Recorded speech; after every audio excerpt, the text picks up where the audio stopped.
अस्सलाम वालेकुम नाजरीन, मैं हूं अली रज़ा और आप देख रहे हैं लीगल स्टडीज़। आज हम डिस्कस करेंगे प्रेसिडेंट ऑफ पाकिस्तान के आर्टिकल 41 से 43 कॉन्स्टिट्यूशन ऑफ पाकिस्तान 1973। अगर किसी भी किस्म का क्वेश्चन हो तो कमेंट बॉक्स में क्वेश्चन लाजमी करें, और अगर आप किसी भी टॉपिक पे वीडियो बनाना चाहते हैं तो कमेंट बॉक्स में आप सजेशन दे सकते हैं। कोई भी टॉपिक जो आपको समझ नहीं आ रहा कॉन्स्टिट्यूशन से रिलेटेड या दूसरे टॉपिक से रिलेटेड, तो आप कमेंट बॉक्स में कमेंट कर सकते हैं। तो चलिए हम लोग स्टार्ट करते हैं।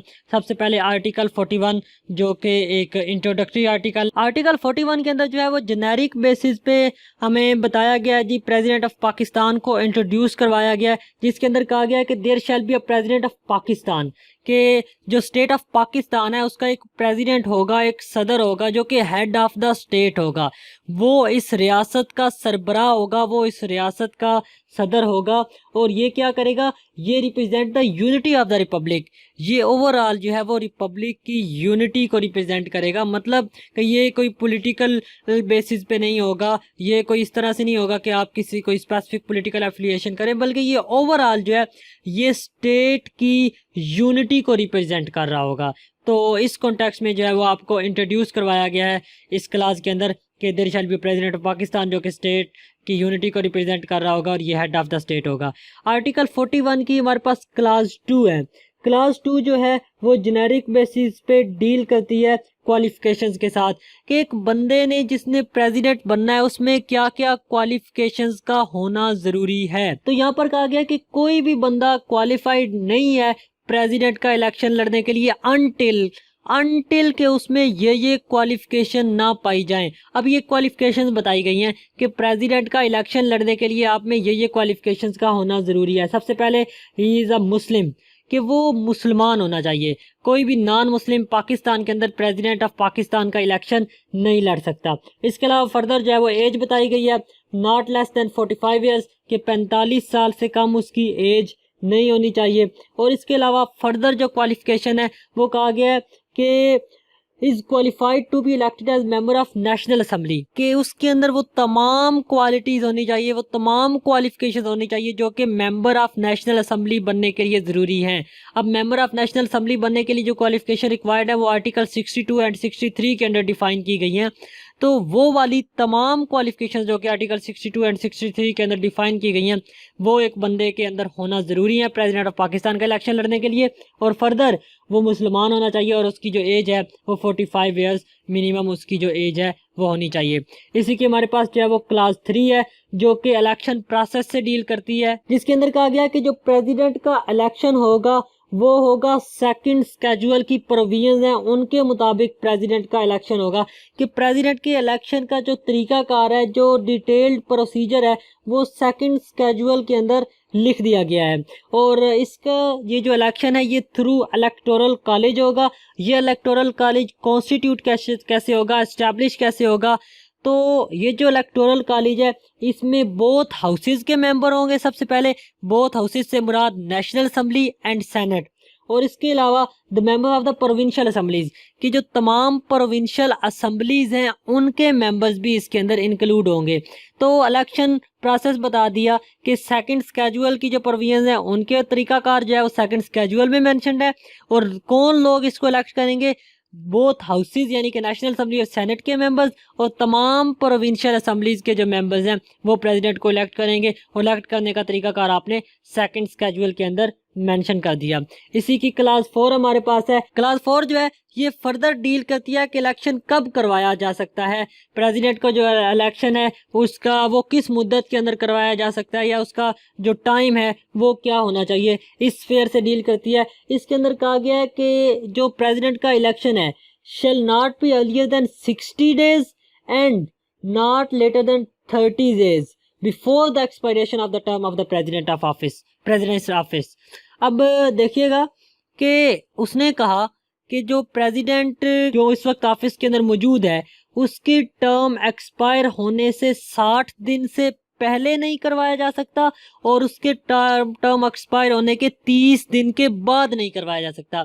मतलब आप ये कह रहे हैं कि जो भी एक प्रेसिडेंट जो है वो ऑफिस के अंदर मौजूद है, जब उसकी टर्म ख़त्म होने वाली होगी, जब उसकी टर्म ख़त्म होने में 2 मंथ रह गए होंगे तो आप इलेक्शन करवा सकते हैं, या उसकी टर्म ख़त्म हो चुकी है तो उसके 1 मंथ के अंदर अंदर आपको इलेक्शन करवाना ज़रूरी है प्रेसिडेंट ऑफ पाकिस्तान के लिए। मतलब ओवरऑल आपने 3 मंथ का टाइम दिया कि टर्म ख़त्म होने से 2 महीने पहले के आप करवा सकते हैं। 2 महीने पहले जब उसको 2 महीने रह जाएं टर्म ख़त्म होने में तो आप कभी भी करवा सकते हैं, और अगर उसकी टर्म एक्सपायर हो चुकी है तो देन आप 1 मंथ जो है उसके अंदर अंदर आप इलेक्शन करवाएंगे। तो ओवरऑल जो है वो 3 मंथ का आपके पास टाइम होता है प्रेसिडेंट के लिए इलेक्शन करवाने के लिए। फर्दर इसके अंदर एक प्रोविजन है कि अगर ये जो ऊपर आपको पीरियड बताया गया है, इस पीरियड के अंदर आप इलेक्शन नहीं कंडक्ट करवा पाते, और रीज़न उसने खुद बता दी कि अगर आपकी नेशनल असेंबली डिसॉल्व हो। अब देखें, हमने पिछली क्लास के अंदर देखा था कि प्रेसिडेंट को के इलेक्शन के लिए जो है वो मेंबर ऑफ नेशनल असेंबली यानी कि बोथ हाउसेस की बात की तो उसके अंदर नेशनल असेंबली भी इंक्लूड है। तो नेशनल असेंबली के जो मेंबर्स हैं डेफिनेटली उन्होंने भी वोट करना है प्रेसिडेंट को इलेक्ट करने के लिए। तो अगर आपकी नेशनल असेंबली अपनी 5 साल मुद्दत पूरी करने या प्राइम मिनिस्टर के एडवाइस के ऊपर जिस तरह भी जो भी केस है वो डिसॉल्व है, तो ऐसी सूरत हाल के अंदर क्योंकि अब प्रेसिडेंट का इलेक्शन नहीं हो सकता क्योंकि नेशनल असेंबली नहीं है, तो ऐसी सूरत हाल के अंदर जो ही आपके जनरल इलेक्शंस होंगे, आपकी नई नेशनल असेंबली बनेगी, तो जनरल इलेक्शन के होने के 30 दिन के अंदर अंदर आपको प्रेसिडेंट के इलेक्शन करवाना जरूरी है कि जो ही आपके जनरल इलेक्शन होंगे तो उसके 30 दिन के अंदर अंदर आपको जो प्रेसिडेंट के इलेक्शंस हैं वो करवाना ज़रूरी है। अच्छा, क्लास 4 जो है वो जेनेरिक बेसिस पे डील करती है प्रेसिडेंट की जो इलेक्शन है उसके टाइम को, कि अगर जो है एक प्रेसिडेंट अपनी मुद्दत पूरी कर ली, उसकी टर्म एक्सपायर हो गई तो उससे, लेकिन अगर वैकेंसी जो है वो वैकेंट होती है in the case of resignation, in the case of death, या in the case of impeachment, या किसी भी ऐसी सिचुएशन में अगर कोई वैकेंसी वैकेंट होती है तो फिर कब जो है वो इलेक्शन करवाए जाएंगे। उसने कहा कि ऐसी सिचुएशन कि अगर आपकी वैकेंसी जो है वो प्रेसिडेंट की वैकेंसी वैकेंट हो जाती है, सीट खाली हो जाती है, तो उसने कहा कि held not later than 30 days from the occurrence of the vacancy, कि जिस दिन वो वैकेंसी खाली हुई है, वो सीट खाली हुई है, उसके 30 दिन के अंदर अंदर आपको इलेक्शन करवाना ज़रूरी है। इलेक्शन करवाना लाजमी है कि जिस दिन वो वैकेंसी वैकेंट हुई है उसके 30 दिन के अंदर अंदर आप इलेक्शन करवाएंगे। और सेम वही प्रोविजन है कि अगर आप 30 दिन के अंदर नहीं करवा सकते क्योंकि अगर नेशनल असेंबली डिसॉल्व है तो फिर जो ही आपके जनरल इलेक्शन होंगे उसके 30 दिन के अंदर अंदर आप जनरल इलेक्शन करवाएंगे। सेम पिछली जो क्लास 4 के अंदर हमने देखा था, सेम वही चीज़ जो है वो यहाँ पर भी हमें नजर आती है। इसके अलावा क्लास 6 है जो कि एक प्रोसीजरल क्लास है जिसके अंदर कहा गया है कि जो ये जो प्रेसिडेंट के इलेक्शन है इनको कोई भी जो कोर्ट ऑफ लॉ है वो कॉल इन क्वेश्चन नहीं कर सकती, या इनको किसी भी कोर्ट ऑफ लॉ के अंदर इनकी जो वैलिडिटी है उसको कॉल इन क्वेश्चन नहीं किया जा सकता, इनके ऊपर किसी भी किस्म का क्वेश्चन रेज नहीं किया जा सकता। आर्टिकल 42 जो कि ओथ ऑफ द प्रेसिडेंट के साथ डील करता है, एक जेनेरिक सी क्लास है जिसमें कहा गया बिफोर एंटरिंग अपॉन ऑफिस।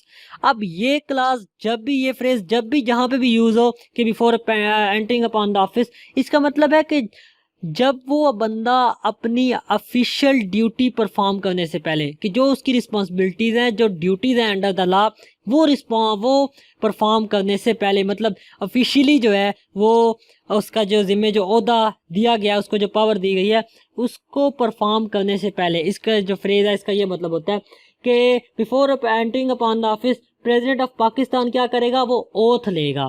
अब ओथ किसके सामने लेगा, ये एक इंपॉर्टेंट चीज़ है कि चीफ जस्टिस ऑफ पाकिस्तान के सामने वो ओथ लेगा। और ये जो ओथ है, ये इसकी जो इबारत है, इसका जो मटेरियल है वो 3rd स्केड्यूल के अंदर मेंशन है कि 3rd स्केड्यूल की इबारत के मुताबिक प्रेसिडेंट ऑफ पाकिस्तान अपनी जिम्मेदारियां संभालने से पहले चीफ जस्टिस ऑफ पाकिस्तान के सामने ओथ लेगा। अच्छा जी, फर्दर हमारे पास आर्टिकल 43 है जो कि condition of the office of president से डील करता है। इसकी क्लास 1 है हमारे पास। क्लास 1 ये कहती है कि प्रेसिडेंट जो है वो कोई भी ऑफिस ऑफ प्रॉफिट होल्ड नहीं करेगा, वो किसी भी ऑफिस ऑफ प्रॉफिट के अंदर नहीं रहेगा। मतलब कोई भी ऐसा जो है वो ऑफिस जो कि उसको पे मिल रही है, वो ऑफिस ऑफ प्रॉफिट है उसके लिए, तो वो कोई भी, जब वो प्रेसिडेंट है तो वो कोई भी office of profit in service of Pakistan hold नहीं करेगा, या कोई भी ऐसी सर्विस या पोजीशन ऑक्युपाई नहीं करेगा जिसमें उसको रिम्यूनरेशन का राइट हो, उसको किसी भी किस्म की जो है वो रिम्यूनरेशन मिल रही हो, कोई पर्क्स एंड प्रिविलेजेस मिल रही हो, या मतलब कोई भी आपको इस कॉन्टेक्स्ट में पे है, सैलरी है, कोई बोनस है, कमीशन है, मतलब इस तरह की कोई भी चीज़ जो है वो अगर उसे मिल रही है, तो ऐसी कोई भी पोजीशन, अथॉरिटी, ओहदा प्रेसिडेंट ऑफ पाकिस्तान होल्ड नहीं करेगा, और ना ही वो कोई भी जो ऑफिस ऑफ प्रॉफिट है वो होल्ड कर सकता है। तो ये आपने रिस्ट्रिक्शन लगा दी प्रेसिडेंट ऑफ पाकिस्तान। नेक्स्ट इसकी क्लास 2 है हमारे पास, जो कि ये कहती है कि प्रेसिडेंट कैंडिडेट नहीं बन सकता किसके लिए, कि आपकी जो मजलिस शूरा है, पार्लियामेंट का मेंबर बनने के लिए उसके जो इलेक्शन होते हैं उसमें प्रेसिडेंट एज अ कैंडिडेट जो है वो खड़ा नहीं हो सकता, वो उसका कैंडिडेट नहीं बन सकता। एक ऐसा इंडिविजुअल जो कि प्रेसिडेंट ऑफ पाकिस्तान है, तो वो आपकी पार्लियामेंट के का मेंबर बनने के लिए इलेक्शन कॉन्टेस्ट नहीं कर सकता, और ना ही वो किसी प्रोविंशियल असेंबली का मेंबर बनने के लिए उसके इलेक्शन में कॉन्टेस्ट कर सकता है। और अगर वो पहले से मजलिस शूरा यानी कि पार्लियामेंट का मेंबर है, या किसी भी जो प्रोविंशियल असेंबली है उसका मेंबर इलेक्ट हुआ है, तो ऐसी सूरत हाल के अंदर जिस दिन वो अपने ऑफिस के अंदर एंटर होगा एज अ प्रेसिडेंट, जिस दिन वो ओथ लेगा, उस दिन उसकी वो सीट, चाहे वो पार्लियामेंट का मेंबर हो, नेशनल असेंबली या सेनेट में से किसी का मेंबर हो, या किसी भी प्रोविंशियल असेंबली का मेंबर हो, तो उसकी ये सीट जो है वो वैकेंट समझी जाएगी, खाली समझी जाएगी। ये यूं ही वो बंदा प्रेसिडेंट का ओथ लेगा, तो ऐसी सिचुएशन के अंदर जो है उसकी वो जो सीट है, चाहे वो आपकी पार्लियामेंट की सीट हो या आपकी जो प्रोविंशियल असेंबलीज हैं उसकी सीट हो, तो वो सीट वैकेंट कंसीडर की जाएगी। कि एक बंदा जो है वो जब प्रेसिडेंट ऑफ पाकिस्तान इलेक्ट हो गया, तो अब वो जो है वो किसी भी पार्लियामेंट या प्रोविंशियल असेंबली का मेंबर नहीं रह सकता। तो ये था हमारे पास आर्टिकल 41 से 43 तक। मिलते हैं नेक्स्ट वीडियो में, जहाँ पर हम अपने प्रेसिडेंट ऑफ वाले पार्ट को कंटिन्यू करेंगे। तब तक के लिए मुझे दीजिए इजाज़त। Thanks for watching.